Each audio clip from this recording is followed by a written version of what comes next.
Chapter 22. Then Eliphaz the Temanite replied, Can a man be a benefit to God?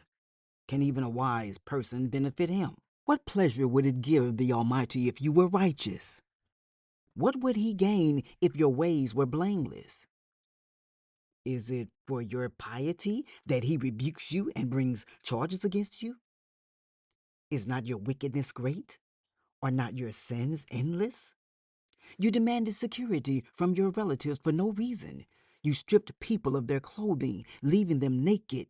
You gave no water to the weary, and you withheld food from the hungry. Though you were a powerful man, owning land, an honored man, living on it, and you sent widows away empty-handed and broke the strength of the fatherless. That is why snares are all around you, why sudden peril terrifies you, why it is so dark you cannot see, and why a flood of water covers you. Is not God in the heights of heaven? And see how lofty are the highest stars. Yet you say, what does God know? Does he judge through such darkness? Thick clouds veil him, so he does not see us as he goes about in the vaulted heavens. Will you keep to the old path that the wicked had trod? They were carried off before their time, their foundations washed away by a flood. They said to God, Leave us alone. What can the Almighty do to us? Yet it was he who filled their houses with good things. So I stand aloof from the plans of the wicked. The righteous see their ruin and rejoice. The innocent mock them, saying, Surely our foes are destroyed, and fire devours their wealth.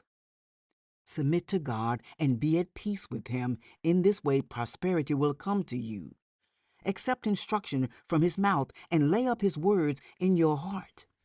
If you return to the Almighty, you will be restored. If you remove wickedness far from your tent and assign your nuggets to the dust, your gold of Ophir to the rocks in the ravines, then the Almighty will be your gold, the choicest silver for you. Surely then you will find the delight in the Almighty and will lift up your face to God. You will pray to him, and he will hear you, and you will fulfill your vows. What you decide on will be done, and light will shine on your ways. When people are brought low, and you say, Lift them up, then he will save the downcast. He will deliver even one who is not innocent, who will be delivered through the cleanness of your hands. Chapter 23. Then Job replied, Even today my complaint is bitter. His hand is heavy in spite of my groaning. If only I knew where to find him. If only I could go to his dwelling. I would state my case before him and fill my mouth with arguments. I would find out what he would answer me and consider what he would say to me. Would he vigorously oppose me? No, he would not press charges against me. There the upright can establish their innocence before him, and there I would be delivered forever from my judge. But if I go to the east, he is not there. If I go to the west, I do not find him. When he is at work in the north, I do not see him. When he returns to the south, I catch no glimpse of him. But he knows the way that I take. When he has tested me, I will come forth as gold. My feet have closely followed his steps. I have kept to his way without turning aside. I have not departed from the commands of his lips. I have treasured the words of his mouth more than my daily bread. But he stands alone, and who can oppose him? He does whatever he pleases. He carries out his decree against me, and many such plans he still has in store. That is why I am terrified before him. When I think of all this, I fear him. God has made my heart faint. The Almighty has terrified me. Yet I am not silenced by the darkness, by the thick darkness that covers my face. Chapter 24. Why does the Almighty not set times for judgment? Why must those who know him look in vain for such days? There are those who move boundary stones. They pasture flocks they have stolen. They drive away the orphan's donkey and take the widow's ox in pledge. They thrust the needy from the path and force all the poor of the land into hiding. Like wild donkeys in the desert, the poor go about their labor of foraging food. The wasteland provides food for their children. They gather fodder in the fields and glean in the vineyards of the wicked. Lacking clothes, they spend the night naked. They have nothing to cover themselves in the cold. They are drenched by mountain rains and hug the rocks for lack of shelter. The fatherless child is snatched from the breast. The infant of the poor is seized for a debt. Lacking clothes, they go about naked.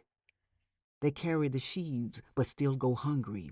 They crush olives among the terraces. They tread the wine presses, yet suffer thirst. The groans of the dying rise from the city, and the souls of the wounded cry out for help. But God charges no one with wrongdoing. There are those who rebel against the light, who do not know its ways or stay in its paths. When daylight is gone, the murderer rises up, kills the poor and needy, and in the night steals forth like a thief. The eye of the adulterer watches for dusk. He thinks, "No eye will see me," and he keeps his face concealed. In the dark, thieves break into houses, but by day they shut themselves in. They want nothing to do with the light. For all of them, midnight is their morning.